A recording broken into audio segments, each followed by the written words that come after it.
Picture this. 12 of the world's most powerful humanitarian organizations gather in a luxury conference room, ready to launch a $2.3 billion program to fix broken veterans who can't handle civilian life. They've got charts showing how former soldiers need help with basic skills like project management, leadership, and crisis response. Then 3 veterans walk in and ask one simple question: help with what exactly? By the time those humanitarians realized what they'd just said to people who've been managing million-dollar operations, coordinating international logistics, and making life-or-death decisions since before some of them graduated college. Well, let's just say the veterans walked out with a very different kind of plan. This is the story of the most expensive mistake in humanitarian history. Before we jump back in, tell us where you're tuning in from, and if this story touches you. Make sure you're subscribed, because tomorrow I've saved something extra special for you. The glass towers of the International Humanitarian Coalition headquarters gleamed in the morning sun over Geneva. Inside the 47th floor executive conference room, the most powerful aid organizations in the world had gathered for what they believed would be a routine meeting about their latest project. Dr. Helena Voss, Director of Global Veterans Relief, adjusted her designer suit as she reviewed her presentation notes. Around the mahogany table sat representatives from 12 major humanitarian organizations: the World Peace Foundation, Hearts for Heroes International, the Global Healing Initiative, and 9 others. Their combined annual budgets exceeded most small countries' GDP. The room buzzed with the confident energy of people accustomed to solving the world's problems with press releases and fundraising galas. Crystal water glasses caught the light from floor-to-ceiling windows overlooking Lake Geneva.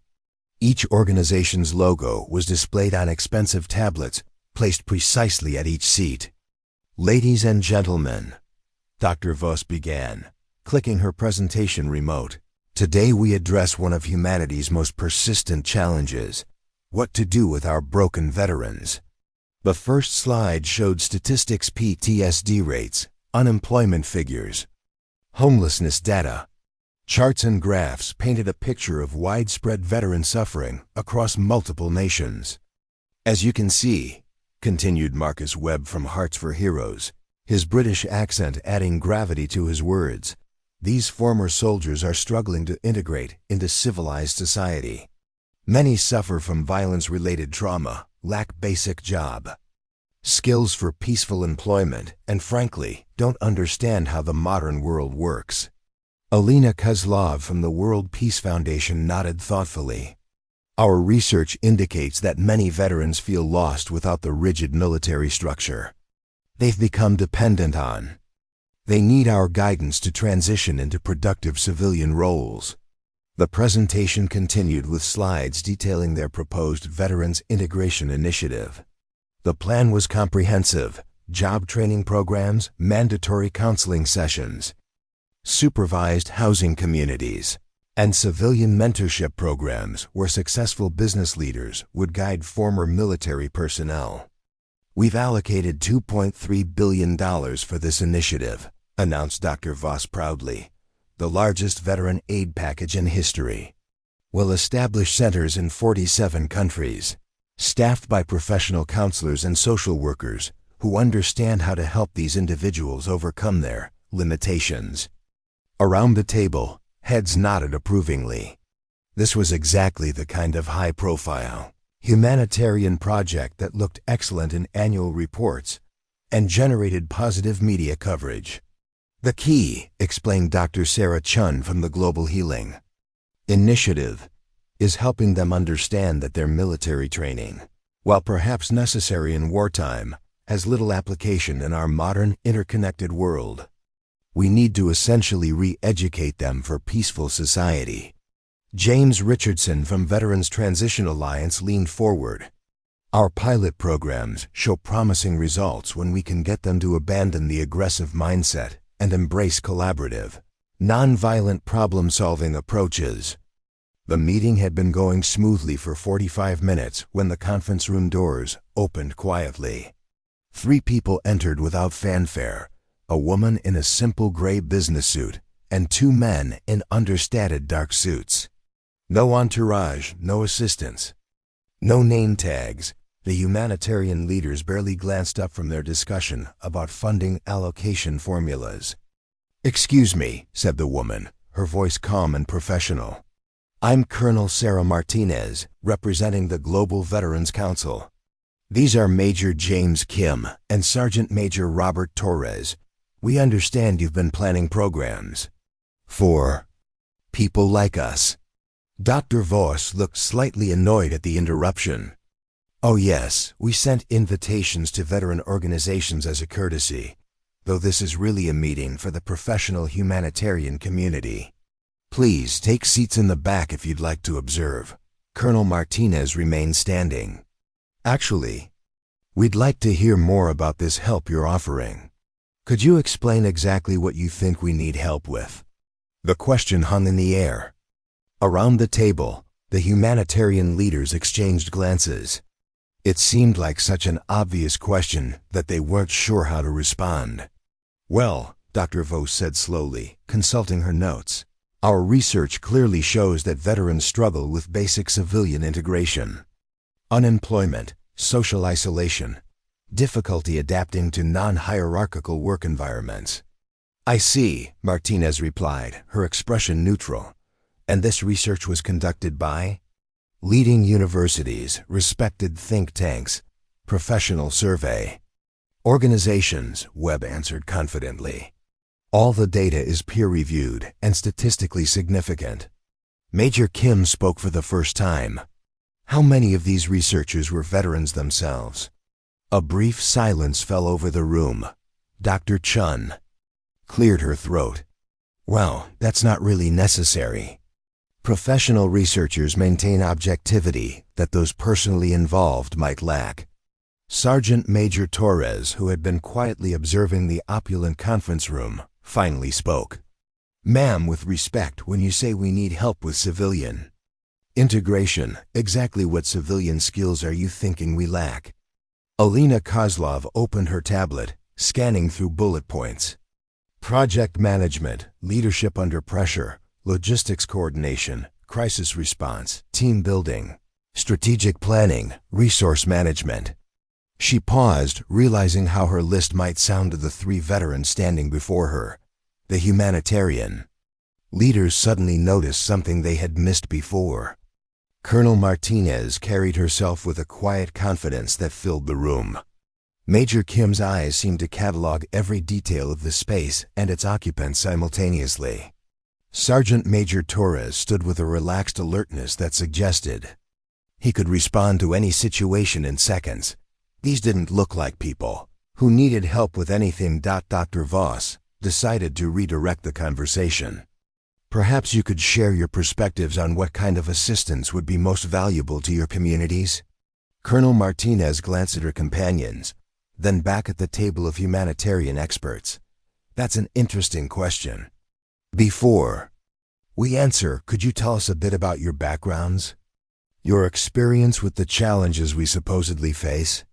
The request seemed reasonable enough. Dr. Voss straightened proudly. "I have a PhD in international development from Oxford, 15 years directing aid programs across 4 continents. I've managed relief efforts in complex humanitarian crises worldwide." "Impressive," Martinez nodded. "And in these crisis situations, who typically handle security, logistics, and emergency coordination?" "Well, local authorities, peacekeeping forces, military personnel." Dr. Voss's voice trailed off as the implication dawned on her. Marcus Webb jumped in, sensing the need to regain control of the conversation. "Ladies and gentlemen, I think we're getting off track. The point is that military skills, while valuable in conflict zones, don't necessarily translate to peaceful civilian careers." "You're absolutely right," agreed Major Kim. "Military experience in logistics, strategic planning, personnel management, crisis response, and complex problem-solving under pressure has very limited application in the civilian world. Something in his tone made several people around the table shift uncomfortably. Colonel Martinez checked her watch. "We appreciate you taking the time to meet with us. Your concern for veteran welfare is noted. We'll be sure to pass along your generous offer to help us adapt to civilian life." She turned toward the door, then paused. "Oh, one last question. This $2.3 billion initiative, have you already allocated the funding, or is it still in the planning phase?" "Planning phase," Dr. Vuss replied automatically. "We're finalizing partnerships and implementation strategies." "I see. Well, good luck with your project." The three veterans left as quietly as they had arrived, leaving behind a room full of humanitarian experts who suddenly felt like they had missed something important. But the meeting was running long, there were budgets to finalize, and they had important work to do helping people who clearly needed their expertise. None of them bothered to research exactly who Colonel Sarah Martinez was, or what the Global Veterans Council actually represented. That oversight would prove to be a significant mistake.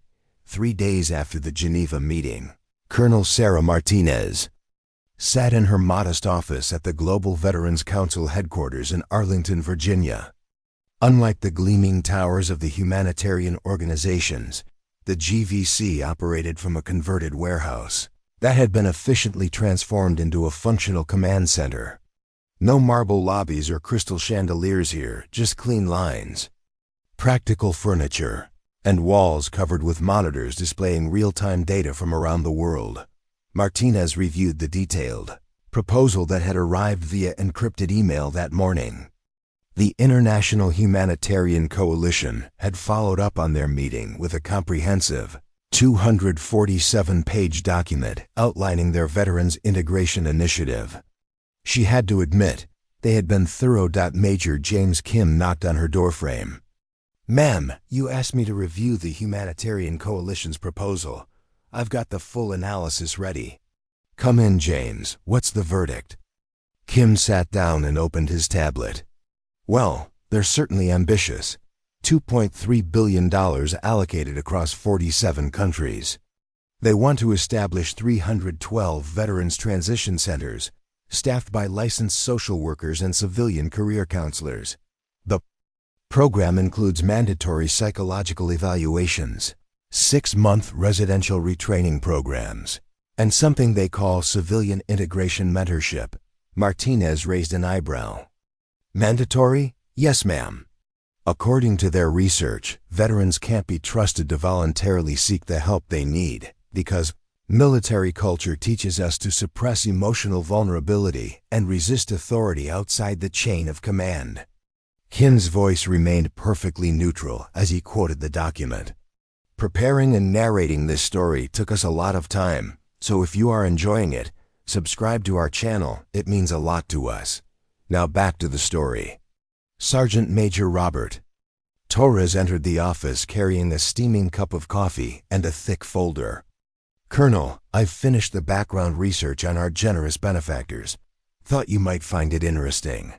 "Please sit. What did you find?" Torres opened his folder with practiced efficiency. Dr. Helena Voss, Program Director, Ph.D. in International Development, as she mentioned. Previous experience includes food distribution programs in stable regions, educational initiatives in peaceful countries, and refugee assistance in areas secured by, he paused meaningfully, military forces provided by others.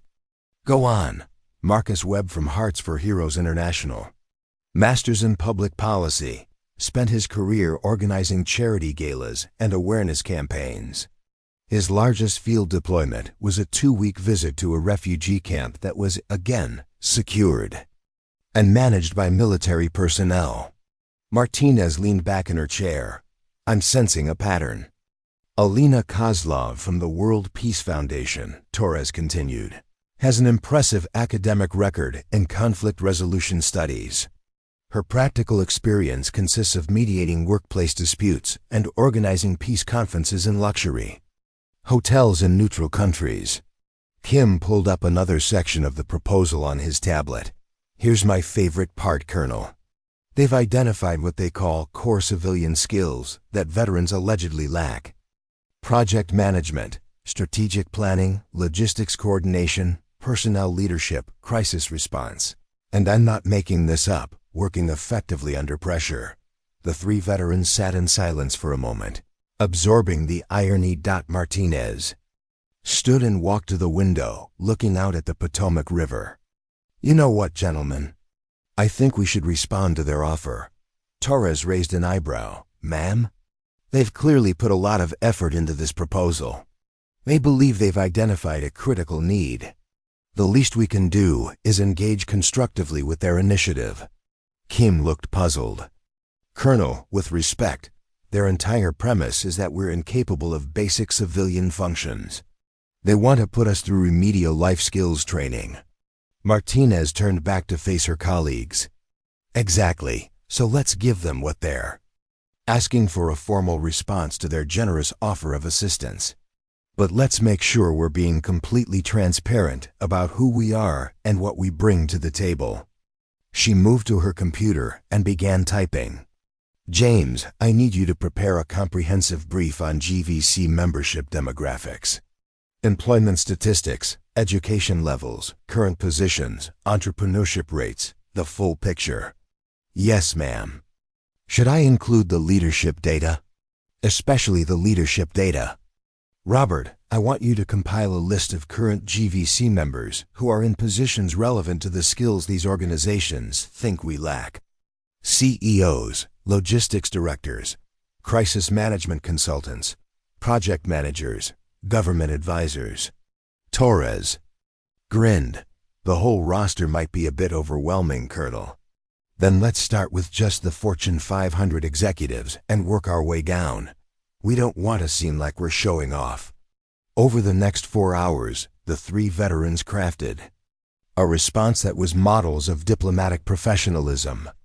Martinez's letter thanked the International Humanitarian Coalition for their concern and expressed appreciation for their willingness to invest such significant resources in veteran welfare. The letter acknowledged that veterans certainly faced unique challenges in transitioning to civilian life, and that organizations like the Coalition played vital roles in addressing social issues. It praised their commitment to evidence-based programming and their obvious dedication to helping vulnerable populations. Then came the substantive portion of the response. Martinez included a brief overview of the Global Veterans Council's membership, 2.3 million veterans across 34 countries. The demographics section noted that 67% held college degrees, 34% had advanced degrees, and 12% had earned doctorates in fields ranging from engineering to international relations. The employment data showed veteran unemployment rates significantly below national averages in most member countries.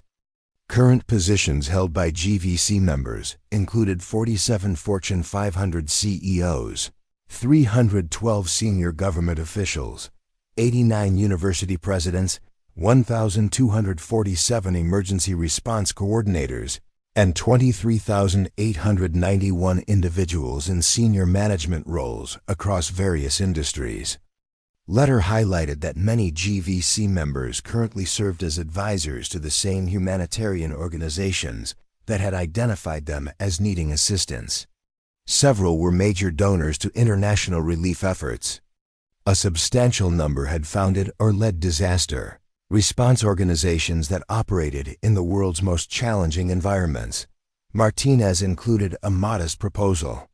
Perhaps, instead of the Coalition designing programs for veterans, they might consider a collaborative approach.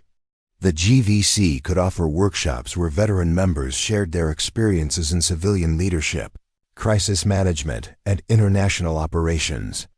These sessions might help humanitarian workers better understand the unique perspectives veterans brought to complex challenges. She suggested that veteran-led organizations might serve as valuable partners in humanitarian efforts, particularly in areas requiring logistics expertise, security assessment, or operations in difficult environments. After all, Many veterans had extensive experience working with civilian populations during peacekeeping missions, disaster relief operations, and stability programs.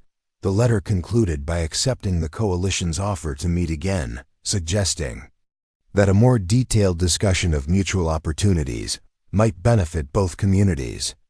Martinez proposed that the next meeting include a larger delegation from the veteran community, perhaps some of the individuals currently serving in leadership roles that the coalition had identified as areas where veterans needed training. She attached a single-page appendix listing just 200 GVC members and their current positions: CEOs of major corporations, directors of international relief organizations, senior government officials, university researchers, and leaders in virtually every field the humanitarian coalition claimed veterans couldn't handle. The letter was signed simply, Colonel Sarah Martinez, Executive Director, Global Veterans Council, former Commander, Joint Humanitarian Operations, United Nations Department of Peacekeeping Operations.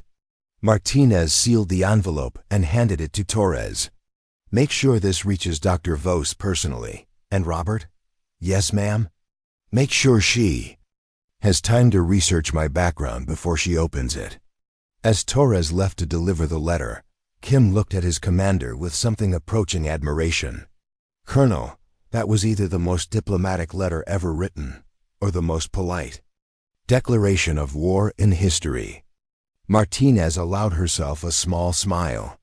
Let's see how well they handle constructive feedback. After all, they're the experts in helping people adapt to challenging situations.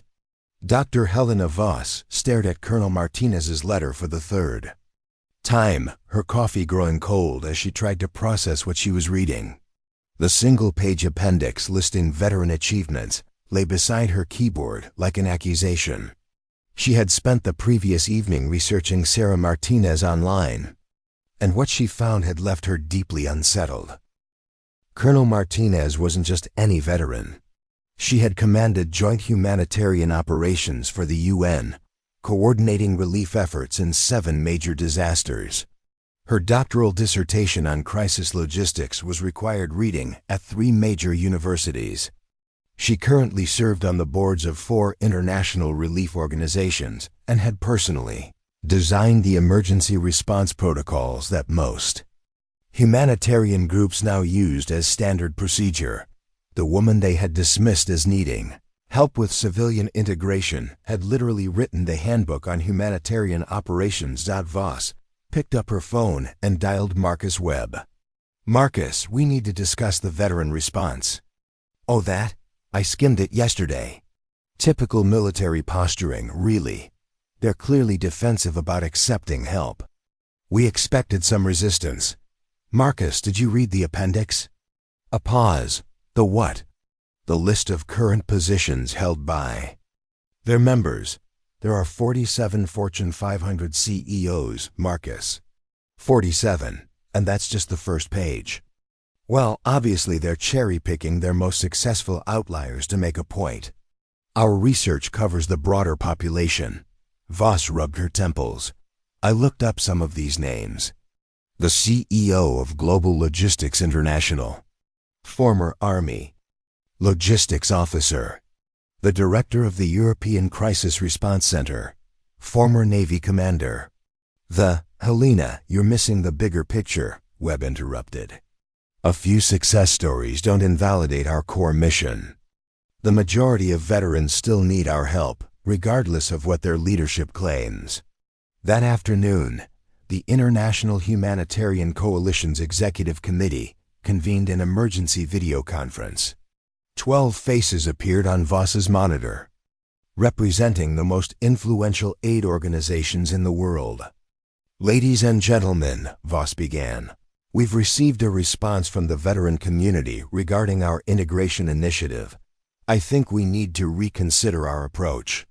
Alina Kozlov from the World Peace Foundation looked confused. "Reconsider? Why? We've done extensive research. The data clearly shows." "Elena, the woman we met with last week, Colonel Martinez? She's the former commander of UN Joint Humanitarian Operations. She designed half the emergency protocols we currently use. Dr. Sarah Chun leaned forward on her camera. So? One successful individual doesn't invalidate statistical trends. If anything, it proves that with proper guidance, veterans can achieve civilian success. James Richardson from Veterans Transition Alliance nodded vigorously. Exactly, her success story is precisely why our program will work. We just need to scale her experience to help the others. Voss felt a growing sense of dread. I don't think you understand. They're not asking for our help. They're offering to help us. Marcus Webb laughed dismissively. Of course they are. It's classic military pride. They can't admit they need assistance. So they're trying to flip the narrative. It's actually quite predictable behavior. Marcus, they've listed 200 of their members and their current positions. Many of them are leading the exact organizations and initiatives we claim they can't handle. Dr. Chun adjusted her glasses. Helena, I think you're being manipulated by a very sophisticated public relations campaign. Military organizations are quite skilled at propaganda. They're presenting their absolute best examples to deflect from the larger population that genuinely needs our services. The committee spent the next hour debating the veteran response. Despite Voss's concerns, the consensus remained unchanged. The Veterans Integration Initiative was needed, well-researched, and would proceed as planned. Here's what I propose, announced Richardson, his voice carrying the authority of someone accustomed to being obeyed. We respond professionally, but firmly. We acknowledge their concerns while making it clear that our research-based approach takes precedence over anecdotal success stories. Webb nodded approvingly. Exactly. We can't let military pride derail a program designed to help their own people. Sometimes you have to save people from themselves. Elena Kozlov opened her notes. I suggest we emphasize that our approach is evidence-based and professionally designed. Their emotional attachment to military identity is precisely why they need outside perspective. Dr. Chen added, we should also make it clear that individual success stories, while admirable, don't address systemic issues. Our program targets root causes, not isolated achievements. The committee authorized Voss to draft a response that would be diplomatic but unmistakably firm. The message needed to convey that while they appreciated the veterans' input, the humanitarian community possessed the expertise and resources necessary to address veteran integration challenges properly. 3 days later, Voss's response arrived at the Global Veterans Council headquarters. The letter was professionally formatted on expensive letterhead, its tone carefully calibrated to sound both respectful and condescending. Colonel Martinez read the key passages aloud to Major Kim and Sergeant Major Torres. While we deeply appreciate the Global Veterans Council's willingness to engage with our initiative, we must respectfully note that our program design reflects extensive research by leading academic institutions and professional organizations with expertise in social integration. Challenges. Kim raised an eyebrow. Academic institutions that have never served in the military. Martinez continued reading. We recognize that military culture often emphasizes self-reliance and may create resistance to accepting external assistance. However, our evidence-based approach addresses systemic challenges that cannot be resolved through individual success stories, however impressive they may be. Torres shook his head. They're literally saying our achievements don't matter because they're just anecdotes. The letter went on.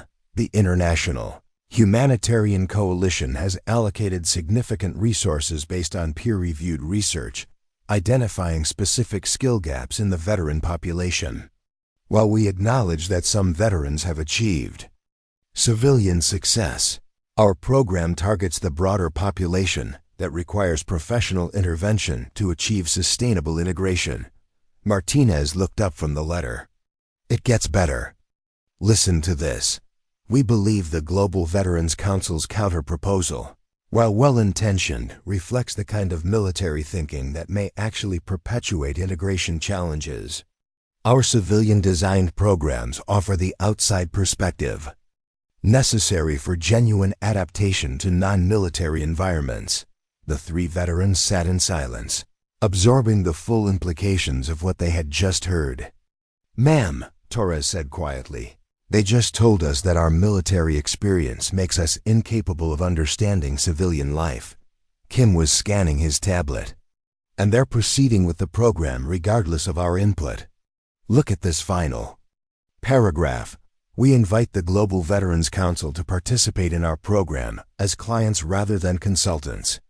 We believe your members would benefit significantly from our evidence-based integration protocols." Martinez set the letter down carefully. "Gentlemen, they're not just dismissing our offer to help. They're telling us that our very existence as successful civilians is either irrelevant or impossible." She stood and walked to the window, looking out at the Pentagon in the distance. "They want us to participate in their program as clients. They want to teach project management to people who've managed billion-dollar operations. They want to teach crisis response to people who've coordinated international disaster relief. They want to teach leadership to people who've led multinational peacekeeping forces." Torres stood up as well. "Colonel, with all due respect to the diplomatic approach, I think it's time we showed them exactly what kind of civilian integration we're capable of." Martinez turned back to her colleagues, her expression calm but her eyes hard. "You know what, Robert? I think you're absolutely right.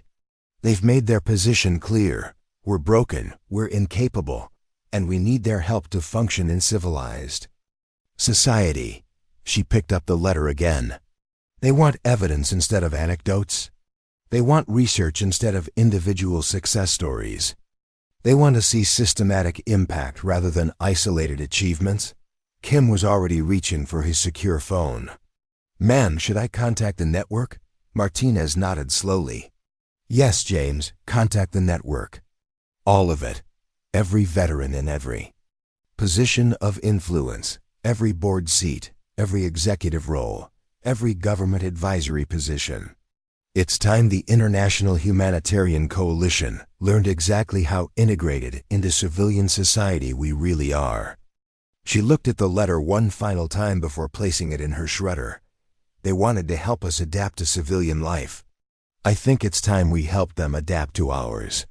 48 hours after Colonel Martinez activated the network, Dr. Helena Voss received her first confused phone call. "Helena, this is Patricia Morrison from the Whitman Foundation. I just got a very strange call from our board chair. He's withdrawing his support for the Veterans Integration Initiative. Said something about reconsidering our approach to veteran affairs. Do you know what this is about?" Voss frowned, switching her phone to speaker as she continued reviewing budget projections. "Which board chair are we talking about?" "General Thomas Harrison, retired. He's been with us for 6 years, donated over $2 million.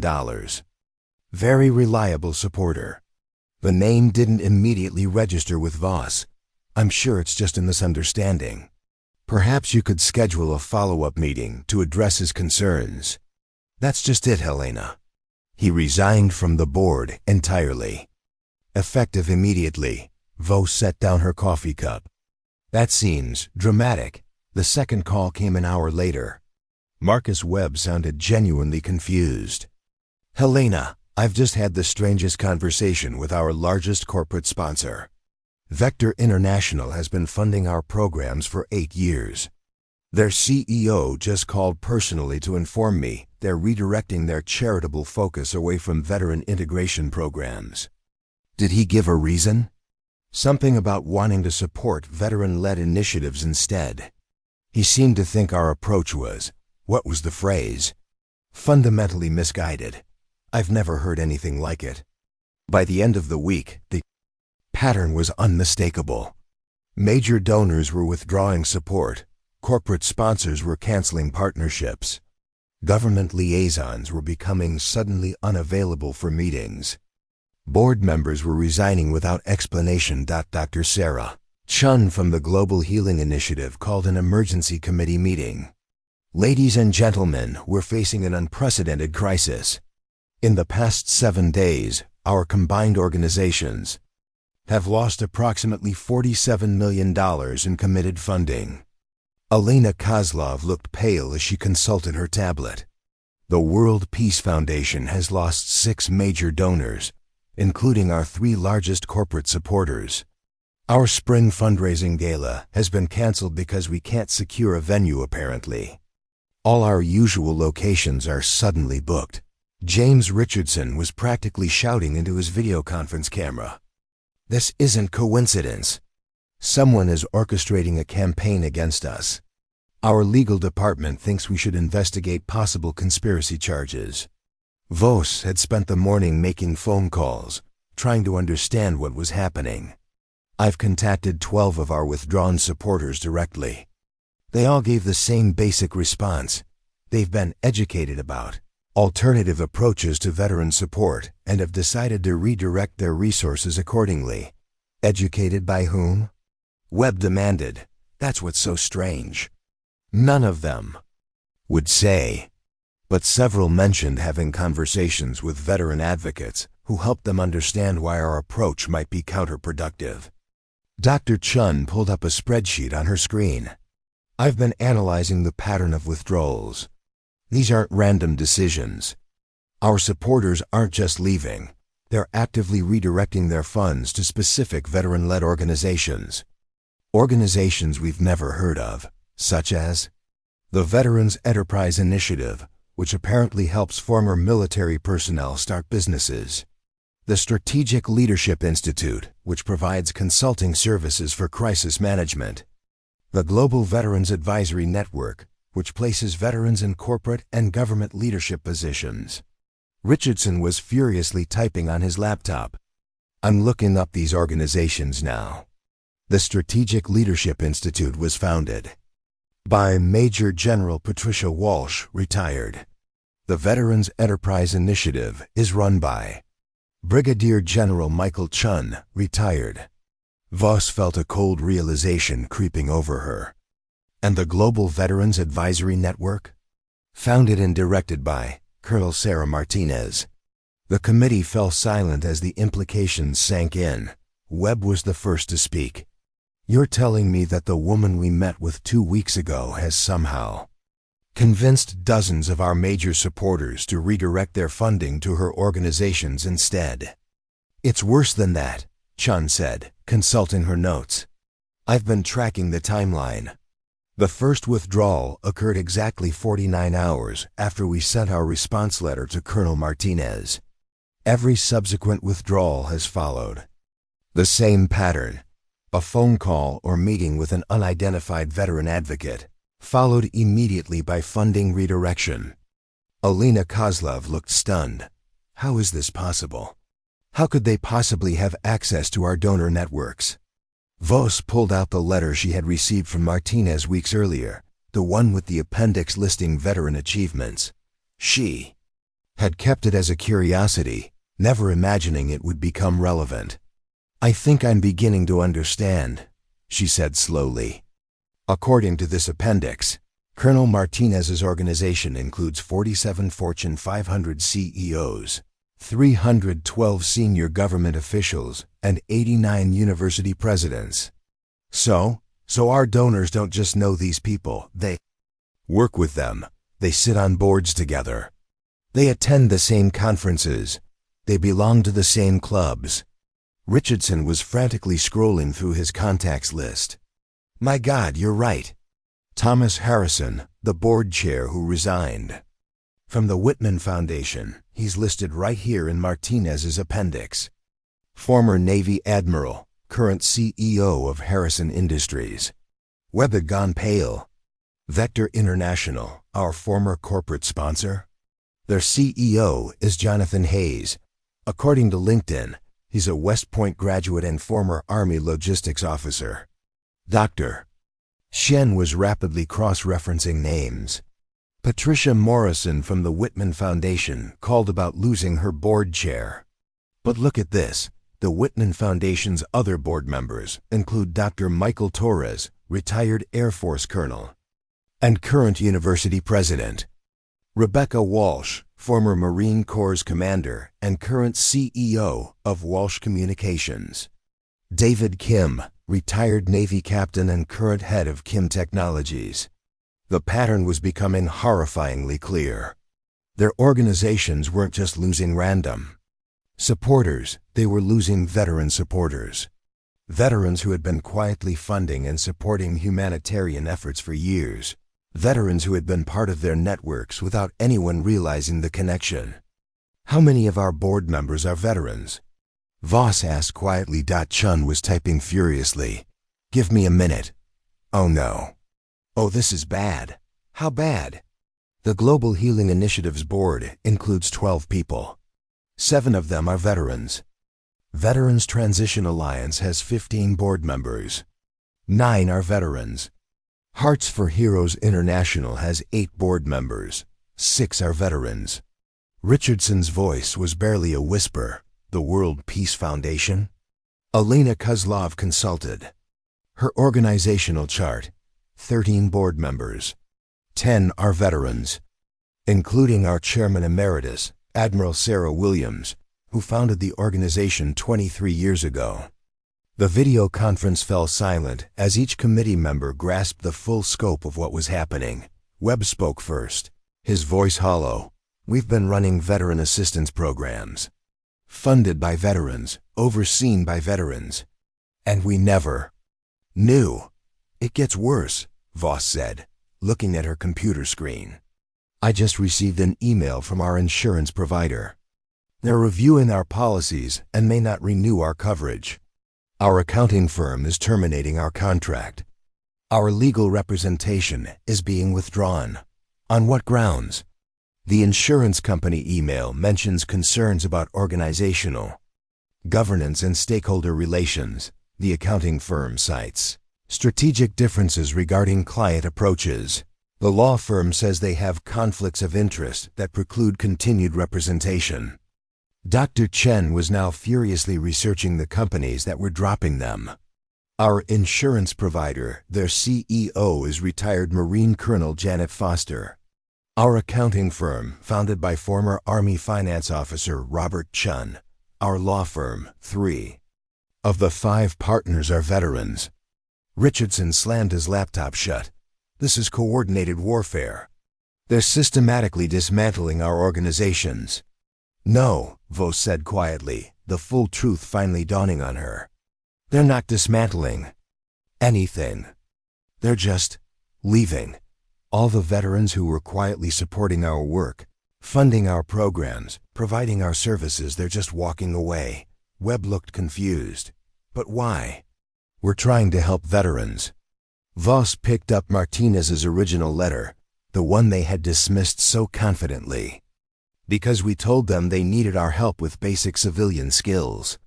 We told people who were already running our organizations that they needed us to teach them how to function in civilian society. She set the letter down carefully. We didn't just insult Colonel Martinez. We insulted every veteran who had been quietly supporting our work for years. Veterans who had been funding us, governing us, advising us, protecting us, and we told them they were too broken to function without our guidance. The realization hit the committee like a physical blow. They hadn't been running veteran assistance programs. They had been running programs that veterans had designed, funded, and implemented, while taking credit for helping people who were actually helping them. Elena Kozlov's voice was barely audible. How long do we have? Voss consulted her financial projections. Without veteran funding and support, the Veterans Integration Initiative will be completely bankrupt within 6 weeks. Our organizations will start folding within 3 months. And Colonel Martinez? Her organizations are receiving every dollar that we're losing, along with all the institutional support we're being denied. Richardson looked directly into his camera. Ladies and gentlemen, I think we just learned exactly how integrated into civilian society our veterans really are. 6 weeks after the network's silent exodus began, Dr. Helena Voss sat in her nearly empty office, staring at the final eviction notice. The International Humanitarian Coalition's headquarters would be shuttered by the end of the month. Her phone rang one last time. "Dr. Voss, this is Colonel Martinez. I believe you and your colleagues might be ready for that follow-up meeting we discussed." Voss felt a bitter laugh escape her throat. "Colonel, I'm not sure what there is left to discuss. Actually, I'd like to extend an invitation. Tomorrow morning, 9 a.m. at the Marriott Crystal Gateway. We've arranged a small conference that I think you'll find educational. We can't afford conference facilities, Colonel. The conference is our treat. We thought it might be valuable to show you exactly what veteran-civilian integration looks like in practice."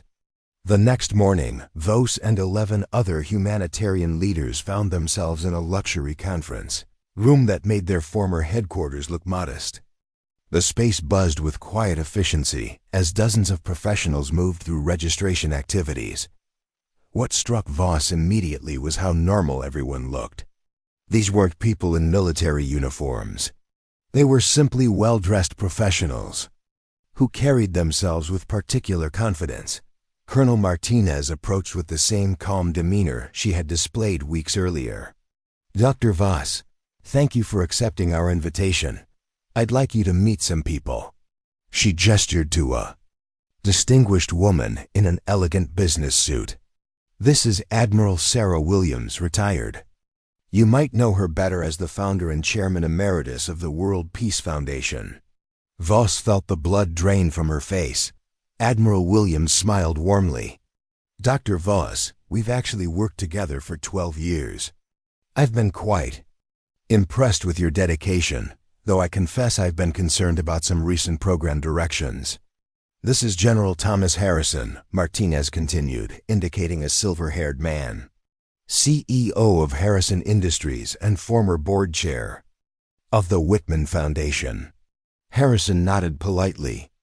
"Dr. Voss, I hope Patricia Morrison explained my concerns about the Veterans Integration Initiative. Nothing personal, but the approach seemed misguided." Martinez guided them to a presentation screen where a woman in a navy blazer was setting up equipment. "This is Admiral Rebecca Chun, current Director of Crisis Response for the Federal Emergency Management Agency." Dr. Sarah Chun from the Global Healing Initiative looked confused. "I'm sorry, did you say your name was Chun as well?" "Rebecca Chun." "Yes, you're Dr. Sarah Chun from the Global Healing Initiative. I believe we've corresponded about emergency response protocols. I'm the one who actually wrote most of the disaster coordination procedures your organization currently uses." Marcus Webb stepped forward, his face pale. "You're telling me that the emergency response protocols we've been implementing were written by veterans?" A nearby man in a business suit turned around. "Most of them, yes. I'm Colonel David Kim, retired, current head of Kim Technologies. We've been developing the emergency coordination software for humanitarian organizations for 8 years. Your organization has been one of our primary clients." Alina Kozlov looked around the room with growing alarm. "How many of you are there?" "In this room?" Martinez consulted her tablet. "About 200. In positions of significant influence within what you call the civilian sector. Approximately 2.3 million across 34 countries." The morning's demonstration began with a simulated earthquake scenario. What followed was the most sophisticated emergency response coordination Voss had ever witnessed. Teams of veterans seamlessly managed logistics, communications, resource allocation, and interagency coordination with precision that made their own humanitarian efforts look amateurish. The exercise involved real-time coordination with actual emergency services, integration of multiple government agencies, deployment of resources across 3 states, and management of a media strategy that kept public information accurate while preventing panic. It was completed in under 4 hours. "This is a fairly routine exercise," Admiral Chun explained.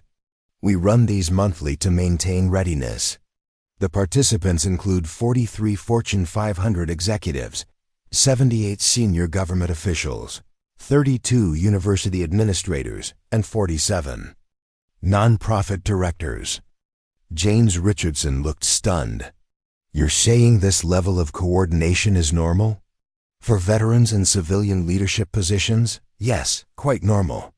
Would you like to see the roster of today's participants?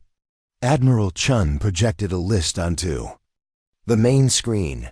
CEO of Global Logistics International, Director of the European Crisis Response Center, President of the International Trade Council, Secretary of Emergency Management for California, Chairman of the Federal Reserve Bank of Chicago, Director of Operations for Doctors Without Borders. The list continued for 3 pages. Martinez stepped forward. Dr. Voss, members of the International Humanitarian Coalition, I want to thank you for your efforts to help veterans integrate into civilian society. However, I think there may have been some fundamental misunderstandings about the current state of that integration. She clicked to the next slide. Veterans currently hold CEO positions in 312 Fortune 500 companies. We serve as directors, board members, or senior advisors in 89% of major humanitarian organizations worldwide. Veterans designed the logistics systems used by 76% of international relief agencies. We wrote the emergency response protocols used by 84% of disaster relief organizations. The humanitarian leaders sat in stunned silence. The $2.3 billion you allocated for veteran assistance programs. Martinez continued. Veterans control approximately $847 billion in corporate assets globally. Veterans lead the organizations that respond to every major humanitarian crisis. Veterans designed the systems that make international aid possible.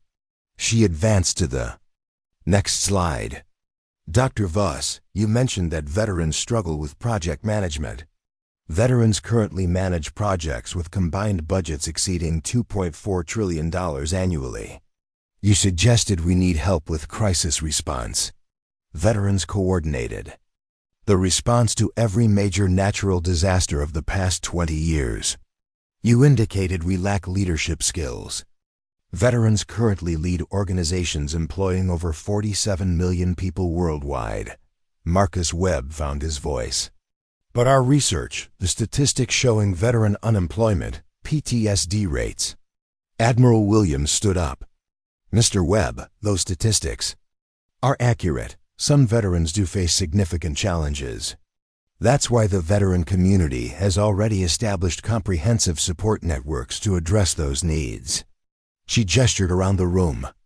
What you're seeing here represents the 92% of veterans who integrated successfully and are now leading the civilian organizations you assumed we couldn't handle.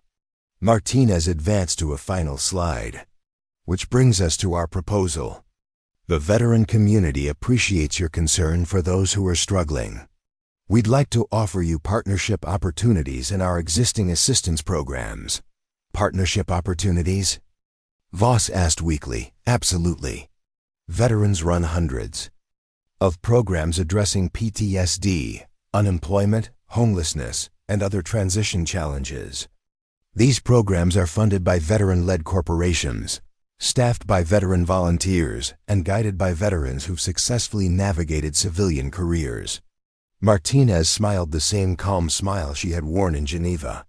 We're prepared to offer the International Humanitarian Coalition Junior Partnership status in our existing veteran assistance networks. Your organizations could provide valuable support services under the guidance of veteran program directors. Alina Kozlov looked around the room. You're offering us jobs in veteran-run programs?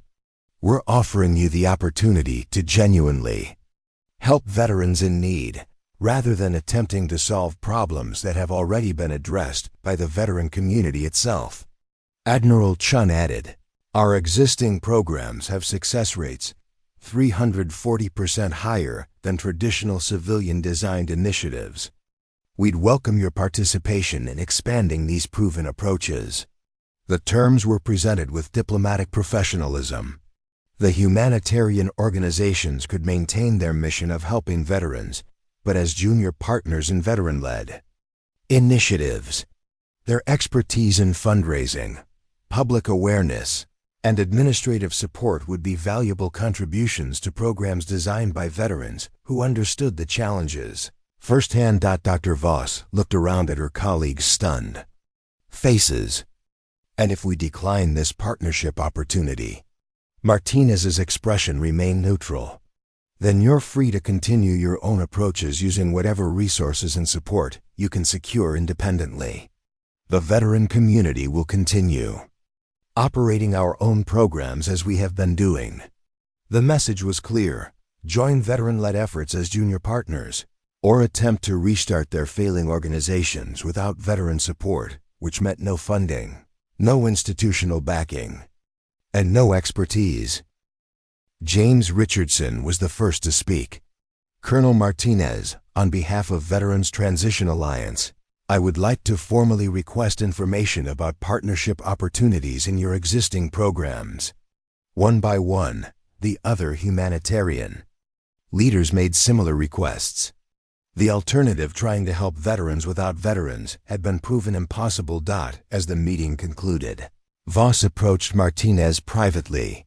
Colonel, this entire demonstration, the systematic withdrawal of support, was this all planned from the moment we met in Geneva? Martinez considered the question carefully. Dr. Voss, the veteran community has been successfully integrated into civilian society for decades. We've been quietly supporting, funding, and often leading the humanitarian efforts you assumed we couldn't handle.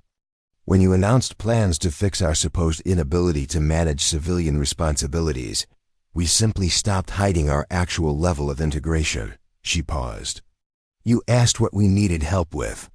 The answer was always nothing. We were already helping you. Voss felt the weight of the past week settling on her shoulders. So when you offered to help us instead, we were being completely honest.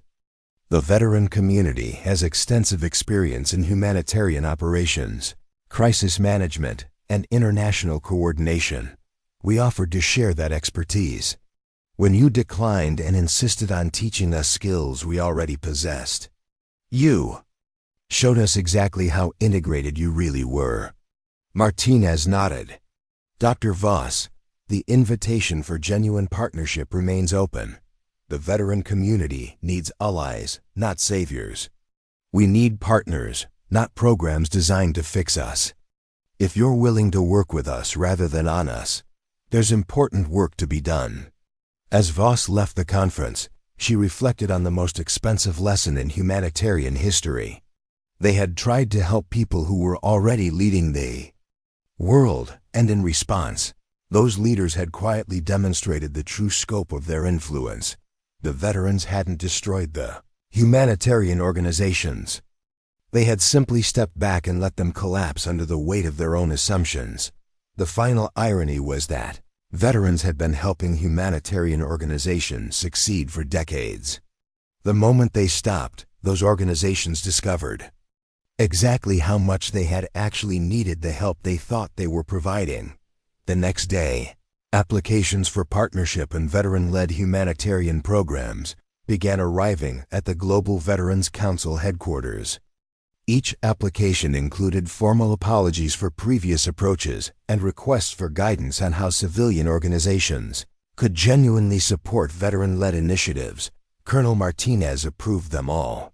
The veteran community, as always, was ready to help. Up next, you've got two more standout stories right on your screen. If this one hit the mark, you won't want to pass these up. Just click and check them out. And don't forget to subscribe and turn on the notification bell so you don't miss any upload from us.